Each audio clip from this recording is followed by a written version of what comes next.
Superhot VR is easily one of the best VR games you can buy in 2025. And no, I'm not just saying that because I'm some nostalgia bait VR YouTuber who played all the early VR games and still loves them. If you're not familiar with it, Superhot is a VR game with slow motion combat and movement, kinda like John Wick, but in VR. It has a Matrix-like aesthetic where the entire world around you feels surreal and almost dreamlike, with the sterile white hallways being the only color the environment has.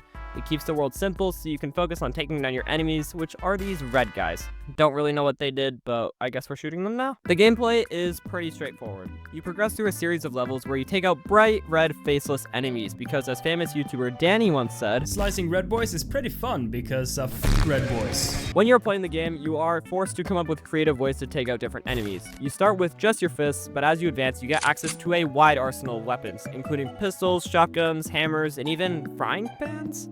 Yes, you are given multiple frying pans to take people out with because this game wants you to feel like Rapunzel from 2010. That's an obscure reference, don't know if anyone's gonna get that. Wait, but that movie sold really well. Moving on. Superhot is a relatively short game, clocking in at around 1 to 2 hours for the main campaign. My first playthrough took just under an hour, and to be fair, I have way too much experience with VR games, but we do not have to talk about that. While the gameplay in this game is honestly fantastic, the story is... okay, well, the story is kind of confusing. It's not the main focus of the game, and honestly, I found it a bit lacking. Throughout the game, you interact with these old-school computer monitors that talk to you in cryptic messages, and then, out of nowhere, you blow up a pyramid, and then a floating pyramid drifts into your room, you touch it, and boom, that's the end. God, this game loves pyramids. I know that they changed the ending of this game to align with the creator's original vision, but I think the original ending was much more impactful. In that version, instead of the pyramid, you receive a floating gun through your door, and... well, let's just say the game gets a bit dark. A bit intense for one of the most well-known VR games out there, but I guess some people enjoy dark, unsettling twists at the end of their VR games. Now, if you're wondering where you can actually play this game, the good news is that Superhot VR is available on pretty much every major VR headset, as it is one of the older VR titles, even the original Quest 1. I also played through this entire game live on stream just to kind of get my thoughts wrapped around it, so if you're interested in watching my full playthrough, I'll leave a link to it in the description. I haven't streamed much recently, but I'm hoping to get back into it very soon.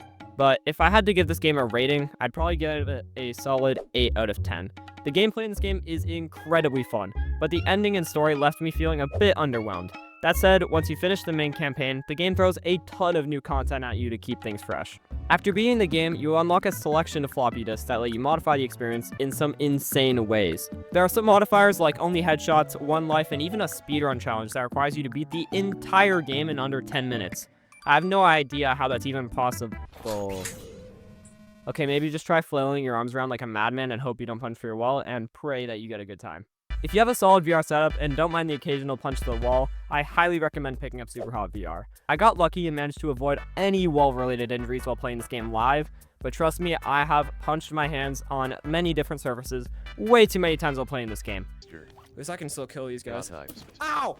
Oh, wait, that actually hurt. Anyways, with that being said, I hope you guys enjoyed this short and kind of just fun review. This is a new video format I did want to try, so if you guys did like it, let me know in the comments down below. And if there's any other games you guys want me to do a review on, also let me know if you want. So with that being said, I hope you guys enjoyed this video, and I will see you all in the next one.